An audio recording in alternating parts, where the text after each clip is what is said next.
जय श्री राम दोस्तों, आज की वीडियो में आपका बहुत स्वागत है। आज हम समझेंगे कि सेंटर ऑफ अ ग्रुप क्या होता है और इसका एक थ्योरम करेंगे जो बेसिकली हमारे पास क्वेश्चन नंबर 7 है। ये जो क्वेश्चन नंबर 7 है ना, ये इंपॉर्टेंट है क्योंकि बहुत बार पेपर में आ रखा है, तो आप इसको इंपॉर्टेंट में नोट कर लेना, ठीक है। तो हम समझते हैं कि सेंटर ऑफ अ ग्रुप क्या होता है। वैसे मैंने ये बेसिक वाली वीडियो में भी बता दिया था, एक बार अब थोड़ा सा और डिटेल में पढ़ेंगे, इसको क्वेश्चन से समझेंगे। बेसिकली इसका क्वेश्चन किस तरह से आता है, हमें किस तरह से सॉल्व करना है, ठीक है ना। सेंटर ऑफ अ ग्रुप क्या होता है basically? Centre of a group, पहले तो हम ग्रुप को समझ लेते हैं। ग्रुप हमारे को पता है कि ग्रुप क्या होता है, एक सेट होता है, उसमें कुछ एलिमेंट्स होते हैं A B C D E F करके, ठीक है ना। और किसी कॉम्पोजिशन के साथ वो 4 प्रॉपर्टी सेटिस्फाई करता है, तो ये सेट हमारे पास क्या हो जाता है, ग्रुप हो जाता है। अब हम क्या करते हैं, इसमें बहुत सारे एलिमेंट्स होते हैं इस ग्रुप में, तो हम क्या कर लेते हैं कुछ एलिमेंट्स को अलग से ले करके एक सबसेट बना लेते हैं, ठीक है। तो हमारे पास जो सेंटर ऑफ अ ग्रुप होता है ना, बेसिकली ये भी हमारे पास सबसेट ही होता है ग्रुप का। पर इसमें हमारे पास क्या होते हैं ना, जी टाइप के एलिमेंट होते हैं, such that G X is equals to X G होता है। फॉर ऑल एक्स हमारे पास कहाँ से बिलोंग करेगा, जी से बिलोंग करेगा। अब इस स्टेटमेंट को जस्ट आप देख लो कि मैंने क्या लिखा है। अब हम इसका क्वेश्चन करेंगे, ठीक है, तो आपको समझ में आएगा बेसिकली जो हमारे पास स्टेटमेंट है ना, ये बोल क्या रही है।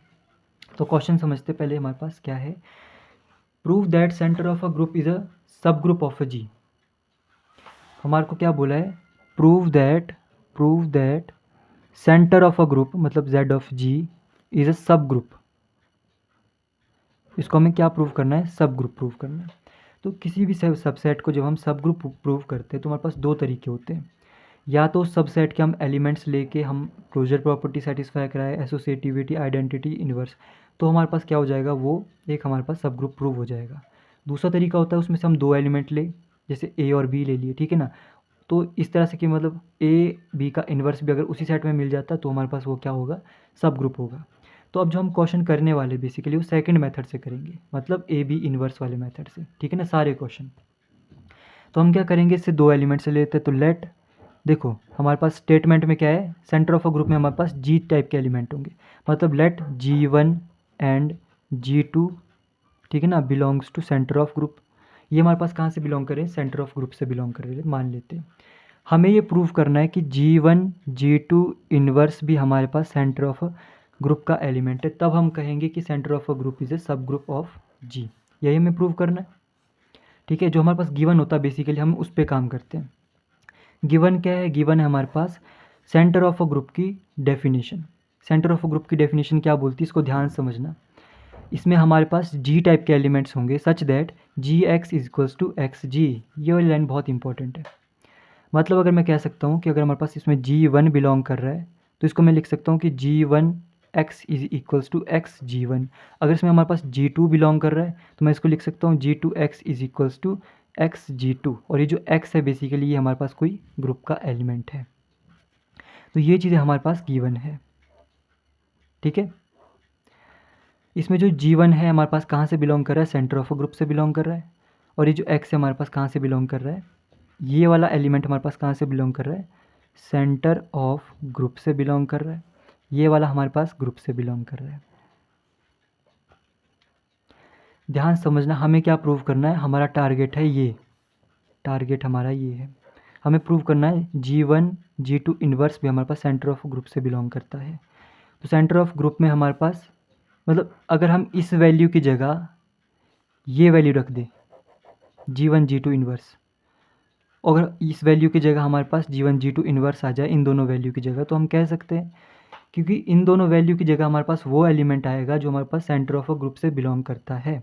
ये हमारे पास गिवन स्टेटमेंट है। तो जो G1 एलिमेंट होगा, मतलब यहाँ पे जो भी एलिमेंट होगा वो हमारे पास किससे बिलोंग करेगा, सेंटर ऑफ ग्रुप से बिलोंग करेगा। मतलब अगर हम यहाँ पे कुछ इस तरह से रख दे, इस तरह से समझो आप इसको, यहाँ पे जो एलिमेंट होगा हमारे पास कहाँ से बिलोंग करेगा, सेंटर ऑफ ग्रुप से बिलोंग करेगा, ये हमारे पास ग्रुप से बिलोंग करेगा, ठीक है ना।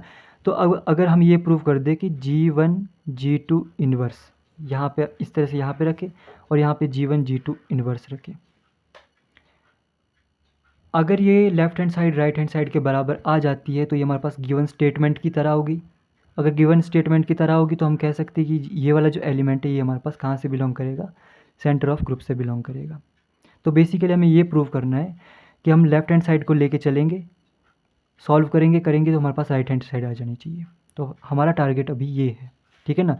तो हम क्या करते हैं, इसको लेके चल पड़ते हैं। तो G1 G2 इन्वर्स और x, इसको हम लेके चलते हैं, ठीक है। अब इस ब्रैकेट का रोल होता है, हम क्या करते हैं, ब्रैकेट को धीरे धीरे खिसकाते हैं ना। कैसे सॉल्व करेंगे इसको, G1 और यहाँ पे लगा दिया ब्रैकेट G2 इन्वर्स x। हमें क्या करना है, इस x को इधर लाना, मतलब इधर को लाना है। तो हम क्या करेंगे, अब इन दोनों को एक्सचेंज करेंगे। ब्रैकेट के अंदर जो एलिमेंट होते हैं बेसिकली उन पे ही हम सब कुछ करते हैं। तो अभी ब्रैकेट के अंदर ये दोनों एलिमेंट, इसलिए हम x को इस जगह पे ला सकते हैं, इसको इस जगह पे ला सकते हैं। इसलिए मैंने ब्रैकेट को इधर को खिसकाया पहले, ठीक है। तो G1 यहाँ पे आ गया x, G2 इन्वर्स। अब हमें क्या करना पड़ेगा, इनमें और इसमें ब्रैकेट लगानी पड़ेगी ताकि ये इधर आ जाए। तो हम कह सकते हैं अगले स्टेप में कि G1 x के साथ हमने ब्रैकेट लगा लिया, G2 इन्वर्स। इन दोनों को एक्सचेंज करके लिख सकते हैं x G1 G2 इन्वर्स। अभी ब्रैकेट यहीं पे है, हम ब्रैकेट को अगले स्टेप में कहाँ ले जाएंगे, x G1 G2 इन्वर्स। हमारे पास क्या हुआ देखो, लेफ्ट हैंड साइड हमारे पास ये थी और राइट हैंड साइड हमारे पास क्या आ गई, ये आ गई। तो हम कह सकते हैं कि G1 G2 इन्वर्स हमारे पास कहाँ से बिलोंग कर गया, सेंटर ऑफ ग्रुप से बिलोंग कर गया, हैंस प्रूव्ड।